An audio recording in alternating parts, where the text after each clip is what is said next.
வாழ்க வளமுடன். நம்ம இன்றைக்கி பார்க்க போகிறது ட்ரிக்னாமெட்ரியோட அடுத்த பேசிஸ் ஃபார்முலா.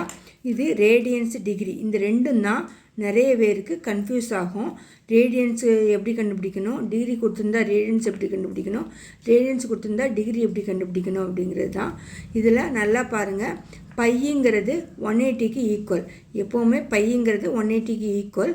அப்படிங்கும்போது கொடுத்துக்க ரேடியன்ஸை 180ஆல் டிவைட் பண்ணால் நம்மளுக்கு டிகிரி கிடச்சிரும். கொடுத்துக்க ரேடியன்ஸ் என்னவோ அதை 180ஆல் டிவைட் பண்ணால் டிகிரி கிடச்சிரும். அதே மாதிரி டிகிரி என்ன கொடுத்துருக்காங்களோ அதை பையால் டிவைட் பண்ணோன்னா நம்மளுக்கு ரேடியன்ஸ் கிடச்சிரும். இப்போ நம்ம அடுத்து பார்க்க போகிறது டிகிரி ரேடியன்ஸ். இதோட வேல்யூ தான் பார்க்க போகிறோம்.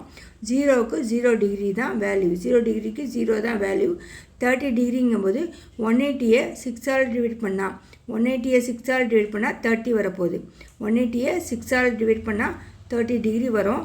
அதே மாதிரி 180யை 4ஆல் டிவைட் பண்ணால் 45 டிகிரி வரும். அதே மாதிரி 180யை 3ஆல் டிவைட் பண்ணால் 60 டிகிரி வரும். 180யை 2ஆல் டிவைட் பண்ணால் 90 டிகிரி வரும். இதுதான் ரொம்ப சிம்பிள். உங்களுக்கு தேவைன்னா மோர் வீடியோஸ் பாருங்கள். நன்றி.